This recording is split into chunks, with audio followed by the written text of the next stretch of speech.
Friends எல்லாருக்கும் வணக்கம். நம்ம இன்னைக்கு என்ன பார்க்க போகிறோம் அப்படின்னா, அந்த முருங்கை இலையோட நன்மைகளை பற்றி தாங்க பார்க்க போகிறோம். 300க்கும் மேற்பட்ட நோய்களை குணமாக்கக்கூடிய இந்த இலைகளை வாரத்தில் 2 முறை மட்டுமே எடுத்துக்கோங்க. இதில் இருக்கக்கூடிய பயன்கள் மற்றும் சத்துக்கள் பார்த்தீங்கன்னா ரொம்பவே இருக்குங்க. இதில் பலரோட வீடுகள்லையும் இந்த முருங்கைக்கீரை இருக்கக்கூடியது தான். இந்த முருங்கைக்கீரையில் இருக்கக்கூடிய ஊட்டச்சத்துக்களும் மருத்துவ குணங்களும் நிறைய இருக்குதுங்க. இந்த முருங்கைக்கீரையை பயன்படுத்தி நமக்கு வரக்கூடிய எண்ணற்ற நோய்களை ₹1 கூட செலவு இல்லாமல் நம்ம சரியாக்கலாங்க. இந்த முருங்கைக்கீரையில் ஏகப்பட்ட ஊட்டச்சத்துக்கள் இருக்கிறதுனால ஊட்டச்சத்து குறைபாடு அப்படின்ற என்னைக்குமே உங்களுக்கு உடலில் வரவே வராதுங்க. முருங்கை மரத்துலேருந்து கிடைக்கக்கூடிய எல்லாமே பார்த்திங்கன்னா நமக்கு மருத்துவ குணங்கள் கொண்டதுதான்.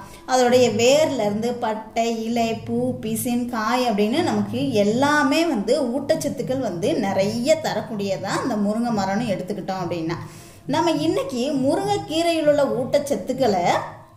ஊட்டச்சத்துக்களையும் மருத்துவ குணங்களையும் பற்றி தாங்க நம்ம பார்க்க போகிறோம். இந்த முருங்கைக்கீரையில் பார்த்தீங்கன்னா கலோரிஸ், கார்போஹைட்ரேட், புரோட்டீன், இரும்புச்சத்து, கால்சியம், பொட்டாசியம் இந்த மாதிரி ஏராளமான மினரல்ஸ் இருக்குங்க.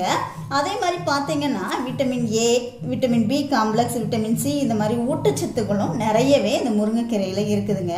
குறிப்பிட்டு சொல்லணும் அப்படின்னா ஆரஞ்சு பழத்தை விடையும் பல மடங்கு அதிகமாக விட்டமின் சி சத்து இந்த முருங்கைக்கீரையில் இருக்குங்க. அதே மாதிரி பாலை விடையும் 2 மடங்கு அதிகமாக புரோட்டீன் சத்தும் இதில் இருக்குதுங்க. இந்த முருங்கைக்கீரையை வச்சு என்னென்ன நோய்களை குணப்படுத்த முடியும் அப்படிங்கிறத நம்ம இன்னைக்கு பார்க்கலாம். ஆணுக்கும் பெண்ணுக்கும் உடல் ஆரோக்கியமாக இருந்ததுனாலே நிச்சயமாக ஆண்மை குறைபாடோ பெண் மலட்டுத்தன்மையோ வரவே வராதுங்க. ஆனால் இப்போ இருக்கிற உணவு பழக்கத்தால் நிறைய ஆண்களுக்கும் பெண்களுக்கும் குழந்தை இல்லாமையினால கஷ்டப்படுறாங்க. சிலர் பார்த்தீங்க அப்படின்னா தாம்பத்திய உறவுல ஈடுபாடே இல்லாமல் கூட இருக்கிறாங்க. பெண்களுக்கு பார்த்தீங்கன்னா அந்த கருப்பு பையில் கோளாறு இருக்கும். இனப்பெருக்க மண்டலம் சந்தை எந்த பிரச்சனையாக இருந்தாலும் இந்த முருங்கைக்கீரையை நீங்கள் சாப்பிட்டீங்க அப்படின்னா உங்களுக்கு அது சரிப்படுத்தி கொடுத்துருங்க. ஒரு கைப்பிடி அளவு முருங்கை இலையை எடுத்துக்கோங்க. 1 ஸ்பூன் நெய்யில் போட்டு நல்லா வதக்கி எடுத்துக்கோங்க. அதை நைட்டு தூங்க போகிறதுக்கு முன்னாடி நீங்கள் சாப்பிடணுங்க. இந்த மாதிரி தொடர்ந்து ஒரு 48 நாள் நீங்கள் சாப்பிட்டு வந்தீங்க அப்படின்னா உங்களுக்கு இந்த கர்ப்பப்பை சம்பந்தமான எந்த பிரச்சனையுமே இருக்காதுங்க. ஆண் மலட்டுத்தன்மையோ இல்லை பெண் இந்த கர்ப்பப்பையில் நச்சு கிருமிகள் அது எல்லாமே நீங்கி உங்களுக்கு கர்ப்பப்பை நல்லா பலன் தரக்கூடியதாக நல்லா பலப்படுங்க. நீங்கள் இப்படி சாப்பிட்றதுனால ஆண்மை குறைபாடு நீங்கும், தாது விருத்தி உண்டாகும். பெண்களுக்கு நல்ல ஒரு அந்த கர்ப்பப்பை நல்ல பலத்தை கொடுத்து குழந்தை உண்டாக்குறதுக்கான நல்ல ஒரு ஸ்ட்ராங்கை கொடுக்கக்கூடியது இந்த முருங்கைக்கீரைங்க. அதே மாதிரி முருங்கை பூவை எடுத்துக்கிட்டோம் அப்படின்னா முருங்கைப்பூவை பாலில் போட்டு வேக வச்சு சாப்பிடணுங்க. இதையுமே பார்த்தீங்கன்னா நைட்டு தூங்க போகிறதுக்கு முன்னாடி தான் குடிக்கணும். இதையும் தொடர்ந்து ஒரு 48 நாள் குடிக்கணுங்க. இந்த மாதிரி நீங்கள் தொடர்ந்து குடிக்கிறதுனால ஆண்களுக்கும் பெண்களுக்கும் உள்ள குறைபாடு நீங்கி தாது விருத்தியாகும். தாம்பத்திய உறவும் உங்களுக்கு இனிமையானதாக மாறுங்க. அடுத்து தாம்பத்திய உறவில் ஈடுபாடு இல்லாமல் இருக்கிறவங்க, உடல் பலம் இல்லாமல் இருக்கிறவங்க, ஆண்களும் பெண்களும் தாராளமாக இதை சாப்பிட்டு பாருங்க. நல்ல ஒரு ரிசல்ட் கொடுக்கக்கூடியது இந்த முருங்கை இலைங்க. அடுத்து குழந்தை பிறந்த 6 மாதத்திற்கு நீங்கள் நிச்சயமாக தாய்ப்பால் தாங்க கொடுக்கணும். ஆனால் சில தாய்மார்களுக்கு தாய்ப்பால் சுரப்பு கொஞ்சம் ரொம்ப கம்மியாகவே இருக்கும். அப்படியுள்ள தாய்மார்கள் இந்த முருங்கைக்கீரையை பொரியலாகவோ சூப்பாகவோ செஞ்சு சாப்பிட்டு வந்தீங்க அப்படின்னா தாய்ப்பால் சுரப்பு உங்களுக்கு அதிகரிக்க ஆரம்பிக்குங்க. அந்த தாய்ப்பால் குடிக்கிற குழந்தைக்குமே நல்ல நோய் எதிர்ப்பு சக்தியோட ஆரோக்கியமாக வளருங்க. அடுத்து ஜீரண கோளாறு உள்ளவங்களும் மலச்சிக்கல் பிரச்சனை உள்ளவங்களும் இந்த முருங்கை இலையில் சூப்பு செஞ்சு நீங்கள் சாப்பிடும்போது வயிறு சம்பந்தமான அனைத்து பிரச்சனைகளும் உங்களுக்கு நீங்கிருங்க. வயிறு ஆரோக்கியமாக இருந்துச்சு அப்படின்னாலே நம்மளுடைய ஒட்டுமொத்த உடலுமே ஆரோக்கியமாக இருக்கணும் தாங்க அர்த்தம். இந்த முருங்கைக்கீரை சூப்பு நீங்கள் குடிச்சு வந்தீங்க அப்படின்னா வயிறு சம்பந்தமான எல்லா பிரச்சனைகளுமே உங்களுக்கு சரியாயிடும். முருங்கை இலையில் சூப்பு செஞ்சு குடிச்சிங்க அப்படின்னா உங்கள் உடல் நல்ல ஆரோக்கியமாக இருக்கும். நீங்களே உணர்வீங்க. 2 நாள் இந்த முருங்கை சூப்பை நீங்கள் குடிச்சு பார்த்தீங்க அப்படின்னா உங்களுக்கே தெரியும் உங்கள் உடல் எந்த அளவுக்கு நல்ல ஒரு நிலைமையில இருக்குது அப்படிங்கிறது உங்களுக்கே தெரியுங்க. அடுத்து நரம்பு தளர்ச்சி, நரம்பு சம்பந்தமான கோளாறு இருக்கிறவங்க முருங்கைக்கீரையே வந்து நீங்கள் சாப்பிடும்போது உங்கள் உடலில் உள்ள ஒவ்வொரு நரம்பும் வந்து பலம் பெறும். அதே மாதிரி நரம்பு சம்பந்தமான எந்த ஒரு பிரச்சனையுமே வந்து வராதுங்க. உடல் சூடு உள்ளவங்க முருங்கை இலையில சூப்பு செஞ்சு காலையில் வெறும் வயிற்றுல இருந்து நீங்கள் சாப்பிட்டு பாருங்க.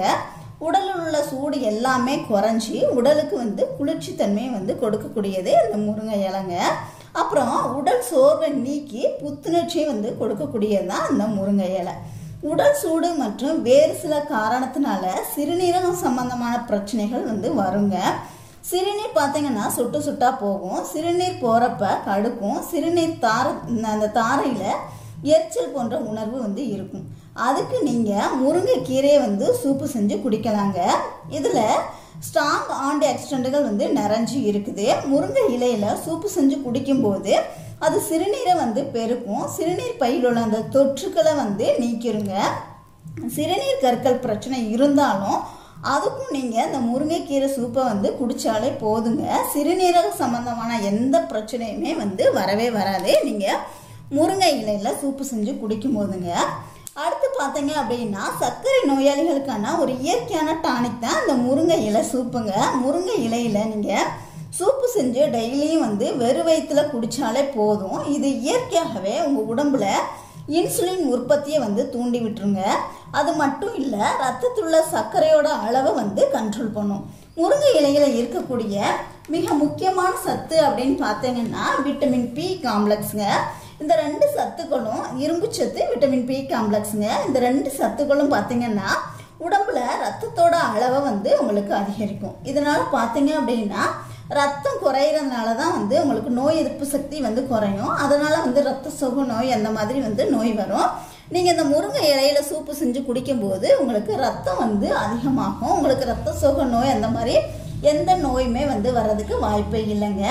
ரத்த சோகை உள்ளவங்க இந்த முருங்கைக்கீரையை ஏதாவது ஒரு விதத்தில் எடுத்துக்கிட்டீங்க அப்படின்னா ரத்தத்தோட அளவு வந்து உங்களுக்கு கூடுங்க. அதனால ரத்த சோகை நோய் வந்து உங்களுக்கு வரவே வராது. அப்புறம் உடம்புல ரத்தமே இல்லை அப்படின்னா பல நோய்கள் வருங்க. அதை தடுக்கக்கூடிய தன்மையும் இந்த முருங்கைக்கீரையில் இருக்குது. அதே மாதிரி உடல் வலி, கைகால் வலி, மூட்டு வலி இந்த மாதிரி பிரச்சனை உள்ளவங்களும் இந்த முருங்கைக்கீரையை சூப்பாக எடுத்துக்கிட்டீங்க அப்படின்னா எந்த வலியுமே வந்து வராதுங்க. உடலுக்கு நல்ல பலத்தை வந்து கொடுக்கக்கூடியது இந்த முருங்கைக்கீரை. அடுத்து பார்த்தீங்க அப்படின்னா நுரையீரல்ல அலர்ஜி, நுரையீரல்ல படிஞ்சு இருக்கிற அந்த கெட்டியான சளி, ஆஸ்துமா இந்த மாதிரி பிரச்சனைகளுக்கும் நல்ல நிவாரணம் கொடுக்கக்கூடியதுதான் இந்த முருங்கை இலைங்க.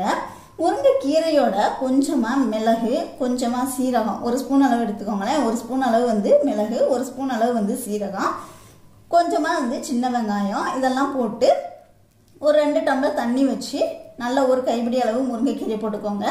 ஒரு 2 டம்ளர் தண்ணி வச்சு நல்லா வேக வச்சு அதை குடிச்சு வந்தீங்கனாலே போதுங்க. நுரையீரல் சம்பந்தமான எந்த பிரச்சனையுமே வந்து உங்களுக்கு வரவே வராதுங்க. நமக்கு வரக்கூடிய ஏராளமான நோய்களை குணமாக்கக்கூடிய தன்மை இந்த முருங்கை இலையில ரொம்பவே இருக்குதுங்க. ஸோ முருங்கை இலை கிடச்சதுன்னா ட்ரை பண்ணி பாருங்கள். நம்ம வீடியோ பிடிச்சிருந்துச்சுன்னா லைக் பண்ணுங்கள், ஷேர் பண்ணுங்கள், கமெண்ட் பண்ணுங்கள். மறக்காமல் நம்ம சேனலை இது வரைக்கும் நம்ம சப்ஸ்கிரைப் பண்ணலை அப்படின்னா கண்டிப்பாக சப்ஸ்கிரைப் பண்ணிக்கோங்க. கூடவே வந்து பெல் சிம்லையும் கிளிக் பண்ணிக்கோங்க. தேங்க்யூ.